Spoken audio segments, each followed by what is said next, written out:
Shalom untuk teman-teman semua. Melalui video ini saya mau membagikan pembelajaran firman untuk teman-teman, yang mana pembelajaran firman ini akan didasarkan kepada firman Tuhan yang tertulis di dalam 2 Timotius pasal 4 ayat 1 sampai ayat 5. Saya akan menyampaikan pembelajaran firman ini dalam terang topik siap sedia memberitakan firman Tuhan, atau dalam bahasa Batak ya dikatakan tok tong rade mamaritahon hatani debata. Nah, teman-teman semua, situasi yang ada di sini adalah Paulus tahu bahwa hidupnya akan berakhir ya. Karenanya Paulus memberikan kepada Timotius semacam warisan yang sangat penting untuk hidup pelayanannya. Meski Paulus tahu hidupnya hanya sebentar lagi, tapi dia tidak bersedih. Sepertinya ini mirip seperti apa yang dialami oleh Musa dalam perjanjian lama, teman-teman. Ketika Musa tahu bahwa waktunya hanya sebentar lagi, apa yang Musa lakukan? Musa mempersiapkan orang-orang Israel dan juga Musa mempersiapkan penggantinya. Dan dalam hal yang sama, Paulus di sini mempersiapkan Timotius supaya pelayanannya bisa efektif.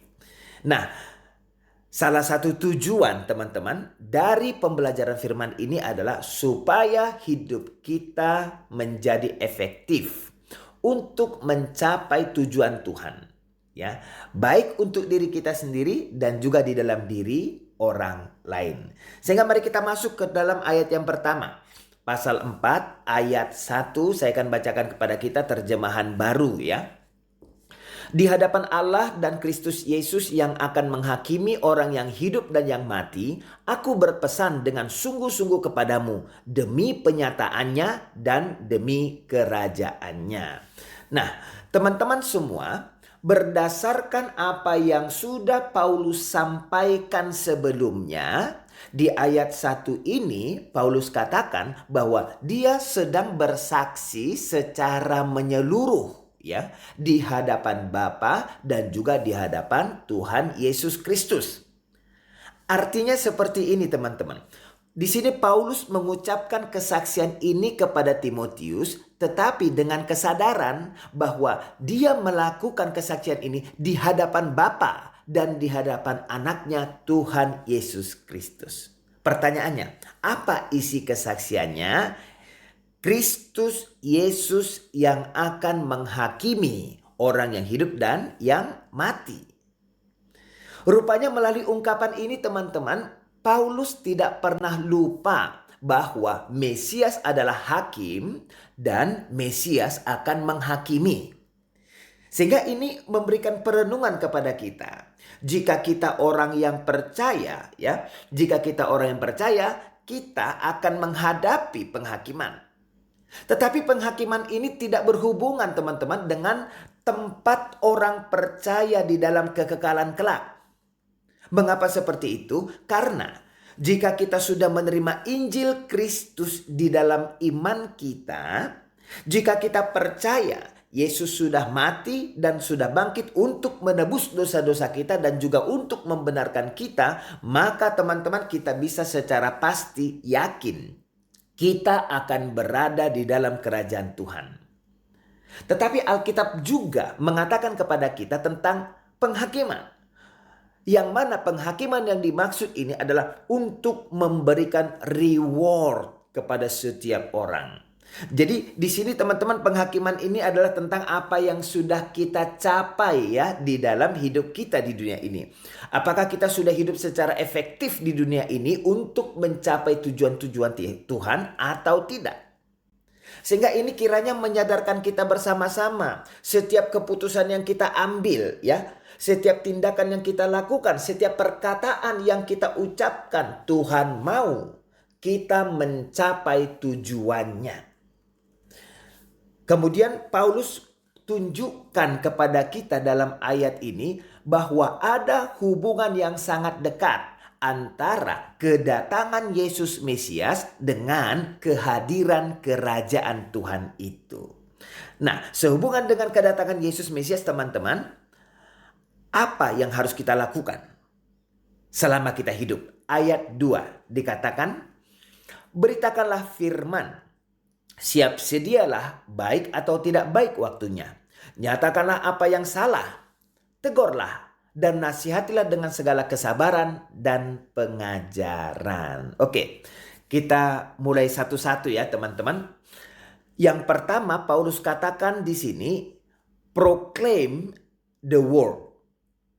Ini tentu bukan berarti berkhotbah seperti di gereja ya teman-teman.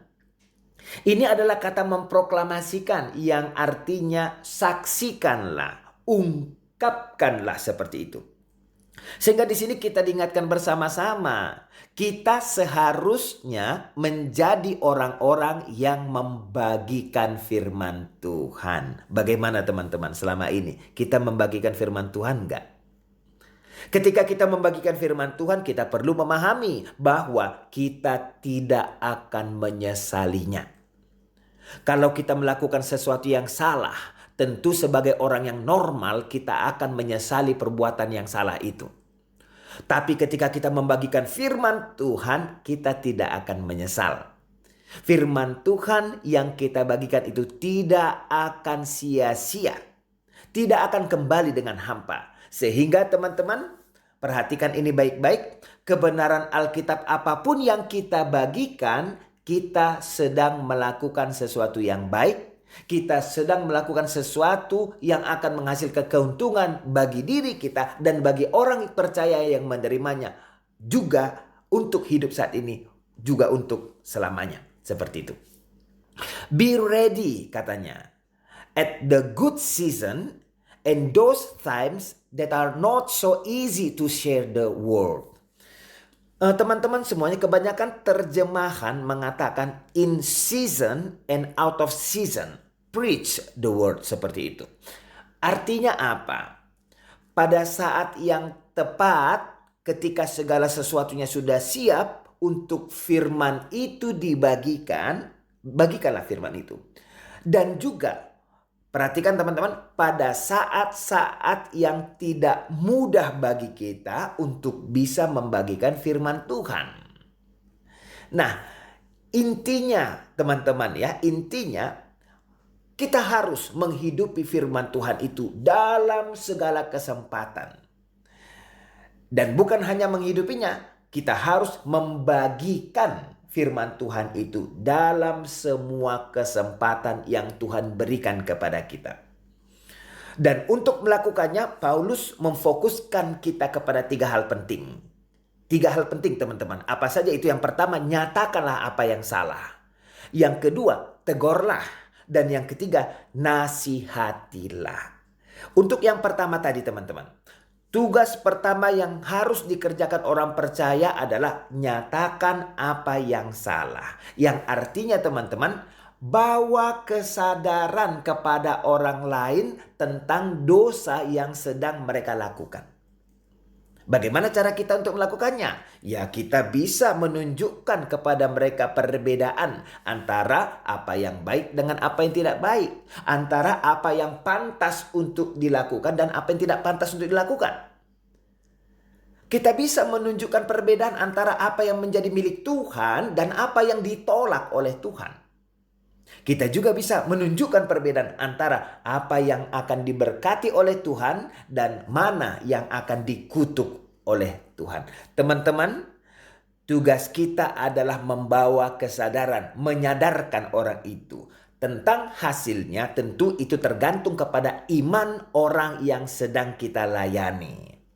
Selanjutnya, tugas kedua yang harus dikerjakan oleh orang percaya adalah tegurlah. Tegur. Ya, tentu ini berbeda dari tugas yang pertama tadi. Kata menegur ini sudah menjadi kata konfrontasi kepada seorang pribadi.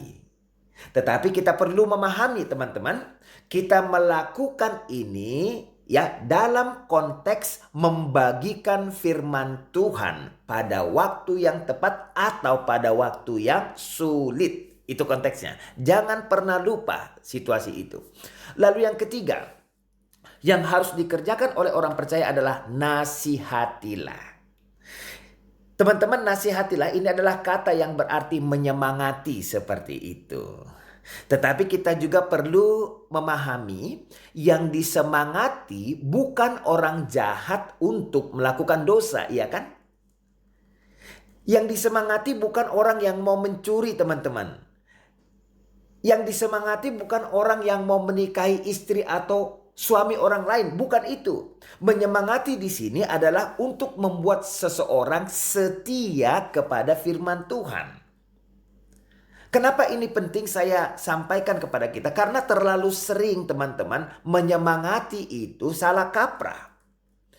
Menyemangati bukan berarti kita harus membuat orang senang kepada kita. Tetapi dengan menyemangati seseorang, kita sedang menyenangkan Tuhan. Bagaimana caranya? Membuat orang yang mau berdosa itu menghentikan hidupnya yang tidak baik. Kita semangati dia untuk dia setia kepada perintah Tuhan. Selanjutnya Paulus katakan kepada kita. Paulus katakan, kita penting melakukan tugas yang pertama tadi, tugas yang kedua, dan juga tugas yang ketiga. Ya, lakukanlah semua tugas itu dengan segala kesabaran dan pengajaran. Nah, yang pertama kesabaran ya teman-teman. Untuk menjadi hamba Tuhan, kesabaran adalah prasyaratnya. Kenapa? Karena untuk menjadi hamba Tuhan, kita akan menghadapi banyak oposisi. Kita akan menghadapi banyak hal yang bisa merugikan bagi kita, bisa merugikan bagi keluarga kita. Dan kita butuh kesabaran untuk bertekun dan juga untuk bertahan. Kenapa kita harus bertekun dan bertahan? Tentu karena kita mengharapkan hasil yang baik, ya kan? Kita bertekun, kita bertahan karena kita ingin memperoleh hasil yang baik. Karena selalu akan ada buah dari pelayanan kita, meskipun terkadang buahnya tidak datang dengan cepat. Teman-teman, Paulus katakan kita perlu bertekun, ya. Bertekun dengan segala kesabaran dan juga pengajaran. Kata pengajaran di sini ini berarti doktrin. Melalui ini kita diingatkan, kita tidak bisa efektif untuk melayani Tuhan tanpa mengetahui ajaran yang benar. Jika kita memiliki ajaran yang tidak sehat, kita bukan melayani Tuhan. Tetapi kita mungkin akan mengarahkan orang untuk tidak melakukan apa yang Tuhan inginkan. Sehingga teman-teman, penting bagi kita memiliki ajaran yang benar atau ajaran yang sehat. Ayat yang ketiga. Karena akan datang waktunya orang tidak dapat lagi menerima ajaran sehat. Tetapi mereka akan mengumpulkan guru-guru menurut kehendaknya untuk memuaskan keinginan telinganya. Nah, ini sangat penting dan sangat menarik bagi kita teman-teman. Ayat yang ketiga ini. Karena akan datang musimnya katanya. Musim yang dimaksud di ayat 3 ini menunjuk kepada the last days ya teman-teman ya. Pada hari-hari terakhir akan terjadi sesuatu. Sebelum kedatangan Mesias akan terjadi sesuatu. Apa itu teman-teman? Di mana pengajaran yang sehat mereka tidak terima. Pengajaran yang sehat mereka tidak inginkan. Nah, pada hari-hari yang terakhir Paulus katakan kepada kita akan ada orang-orang yang tidak mau lagi menerima pengajaran Alkitab. Ketika Alkitab katakan jangan nikahi suami orang, jangan nikahi istri orang, tetapi dia tetap saja menikahi suami atau istri orang. Ini Alkitab sudah mengatakan kepada kita akan tampil orang-orang yang tidak mau lagi menerima pengajaran Alkitab. Dan ketika mereka sengaja mereka melanggar firman Tuhan, apa yang mereka lakukan? Paulus katakan mereka akan mengumpulkan guru-guru menurut kehendaknya. Nah, teman-teman semua, di sini Paulus menyampaikan kebenaran penting untuk kita. Akan ada orang-orang yang tidak tahan mendengar kebenaran firman Tuhan. Akan ada orang-orang yang tidak tahan mendengar teguran dan nasihat dari firman Tuhan. Dan karena mereka tidak suka mendengarkan kebenaran firman Tuhan, mereka akan mencari guru-guru palsu yang mau mendukung keinginan mereka yang sesat, yang mau mendukung rencana mereka yang sesat itu. Jadi di sini teman-teman, Paulus mengangkat tentang kehadiran guru-guru palsu itu, yang mana mereka bisa tampil sebagai orang yang religius seperti itu. Orang yang religius artinya mungkin mereka tergabung dengan satu kelompok tertentu yang menamakan diri sebagai gereja. Sehingga kita perlu untuk memperhatikan ini baik-baik teman-teman. Ketika ada keinginan orang yang bertentangan dengan firman Tuhan, guru-guru palsu ini akan ada di sana. Tetapi baik guru-guru palsu ini ataupun orang yang berdosa itu, perhatikan baik-baik, mereka sama-sama tidak tahan mendengarkan ajaran Tuhan yang benar. Mereka tidak suka ajaran yang menyatakan perbuatan mereka salah. Mereka tidak suka ajaran yang menegur perilaku hidup mereka. Mereka tidak suka ajaran yang mau menasihati mereka untuk meninggalkan dosa yang sedang mereka lakukan. Tetapi kita perlu juga memahami apa yang Paulus sampaikan di sini. Paulus katakan teman-teman, sebenarnya apa yang dilakukan guru-guru palsu itu adalah untuk memuaskan keinginan telinganya. Artinya apa? Ketika seseorang melakukan dosa, dia ingin mendengar dukungan dari guru-guru palsu yang religius untuk menyenangkan keinginannya, bukan untuk menyenangkan keinginan Tuhan. Sehingga teman-teman semua hati-hati dengan pengajaran yang tidak sehat tentang firman Tuhan. Karena pengajaran itu tidak didasarkan kepada kebenaran firman Tuhan. Meski ada rasa enak mendengar dukungan melakukan dosa dari orang-orang yang pura-pura religius ya. Meski seakan ada penghiburan dari guru-guru palsu itu. Tetapi ini permasalahannya teman-teman. Orang-orang jahat itu sudah terikat kepada perasaan mereka sendiri. Yang karenanya mereka tidak lagi memperdulikan kebenaran firman Tuhan. Sebenarnya musuh kita atau setan sedang memanipulasi mereka dan sedang menggerakkan mereka kemana setan mau mereka untuk digerakkan. Ayat yang keempat teman-teman. Mereka akan memalingkan telinganya dari kebenaran dan membukanya bagi dongeng. Ayat ini mau menjelaskan kepada kita teman-teman, awalnya mereka mengakui kebenaran ya. Awalnya mereka akui kebenaran, tetapi seperti yang dikatakan Paulus kepada jemaat Tesalonika, akan terjadi orang-orang yang meninggalkan kebenaran atau akan terjadi kemurtadan. Ketika kebenaran telah memerdekakan orang benar, orang percaya, di sini orang-orang itu justru memilih untuk meninggalkan kebenaran itu. Tetapi ketika mereka meninggalkan kebenaran itu, Paulus katakan teman-teman, sebenarnya mereka sudah menggantikan kebenaran itu dengan sesuatu yang lain. Apa itu? Paulus katakan dongeng atau mitos. Sekarang pertanyaannya teman-teman, kenapa Paulus memakai kata dongeng ini? Dongeng ini adalah cerita kuno. Atau bisa juga kesaksian saat ini yang didasarkan kepada mitos teman-teman. Dan perlu untuk kita pahami, mitos terkadang dipakai untuk memotivasi orang. Untuk menyemangati orang atau meneguhkan seseorang. Hanya tidak di dalam jalan yang benar. Ini adalah dongeng teman-teman dengan akhir yang membahagiakan. Yang membuat mereka serasa baik ya, serasa baik, tetapi ini tidak didasarkan kepada realita. Sehingga melalui ini kita tahu bersama-sama bahwa musuh kita itu bergerak di dalam dunia ini di dalam kebohongan, kepalsuan dan juga dusta.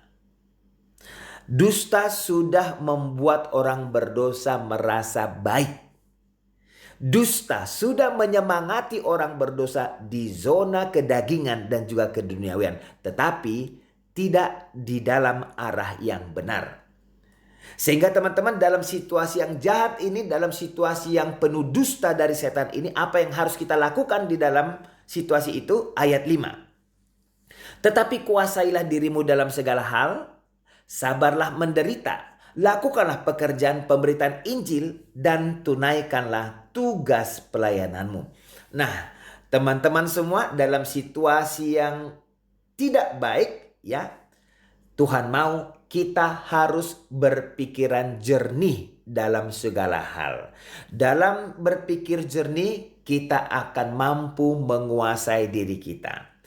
Tidak peduli apa yang terjadi di dunia ini, ya. Tidak peduli apa yang terjadi di dunia ini, tidak peduli ajaran-ajaran yang tidak sehat yang dimiliki banyak orang, kita punya ajaran yang benar, kita punya sudut pandang kerajaan surga yang datang dari firman Tuhan, sehingga kita tidak boleh kalah, teman-teman, oleh orang-orang jahat, oleh penyesat-penyesat dan guru-guru palsu itu. Perhatikan baik-baik, kita tidak boleh kalah. Karenanya, supaya kita tidak kalah, sabarlah menderita. Kata sabarlah menderita di sini memiliki makna evil dan juga suffering, teman-teman. Artinya kita harus bersiap-siap. Kita harus bersiap-siap. Jika kita ingin menjadi hamba Tuhan yang setia, bersiaplah untuk menderita karena kebenaran.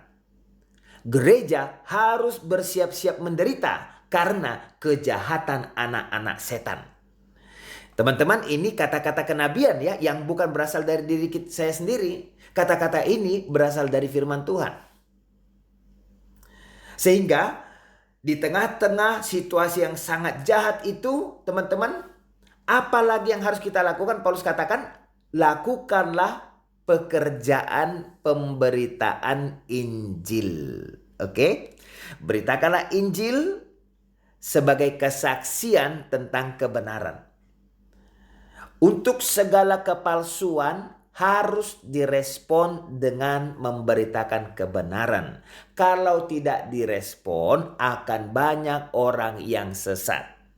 Jika anak-anak setan tidak pernah berhenti menyebar kepalsuan ajaran yang tidak sehat, teman-teman, kita tidak boleh kalah dari anak-anak setan itu. Pesan yang terakhir, tunaikanlah tugas pelayananmu. Tuhan menghendaki apapun situasinya, ancaman yang datang kepada kita, ya. Kalau kita menerima ancaman, Tuhan katakan tunaikan tugas pelayananmu. Artinya beritakan firman Tuhan. Tidak boleh ada hal-hal apapun dari dunia ini yang bisa menghentikan kita memberitakan kebenaran, mengajarkan ajaran yang sehat kepada semua jemaat, kepada semua penatua-penatua, kepada semua orang, demi kepentingan kerajaan Tuhan. Selamat melayani Tuhan. Tuhan Yesus memberkati kita. Amin.